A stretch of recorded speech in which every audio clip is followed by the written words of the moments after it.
Murals were a popular means of decorating the interior of tombs in ancient Egypt. These scenes were often symbolic, religious, and sometimes showed a variety of everyday scenes from life. And that's what brings us to T watching a hippopotamus hunt.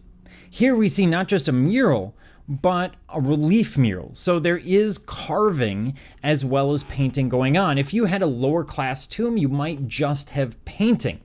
So again, socioeconomic status plays into it.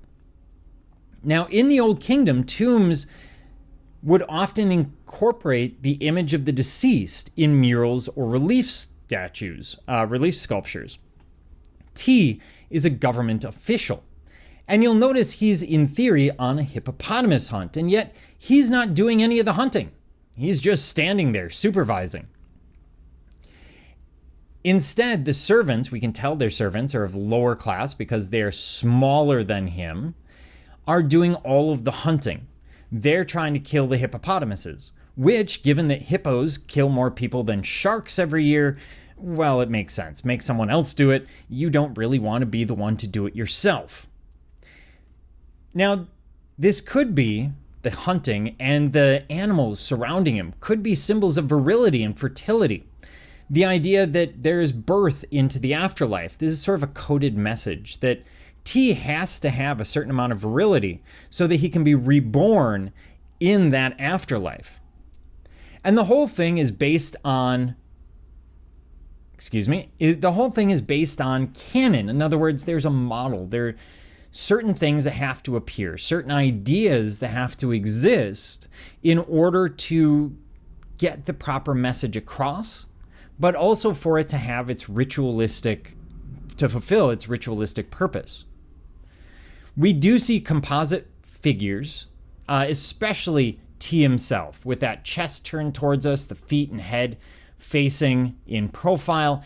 Although you'll notice the servants are much more naturalistic. It's as if they don't really care whether or not we recognize the servants as human, but we do need to see T as a human. The animals are all in profile. This is to make them more recognizable, so we can tell a crocodile from a hippopotamus from a fish. So that is continuing on, but it is all about recognizability, relatability, making sure that it is communicating the message. Remember, art must communicate, and to do so, it must be clear. Everything here is symbolic. So we've talked about the animals, we've talked about the servants, we've talked about T. What about the stripes? I mean, it's a very odd place to find a pinstripe pattern, in someone's tomb in ancient Egypt. Those stripes represent the reeds or papyrus on the banks of the Nile. Again, that idea of transitioning from this life into the afterlife. So everything here has specific meaning. And by the way, the whole thing would have been painted. The problem with Egyptian painting is when we open the tombs, oftentimes the humidity level changes because the tombs have been sealed. And so when that changes, even the little bit that it may change 100 years ago or whatnot, what happens is the paint just flakes off. Because this is all being done on carved stone, sometimes on dried plaster.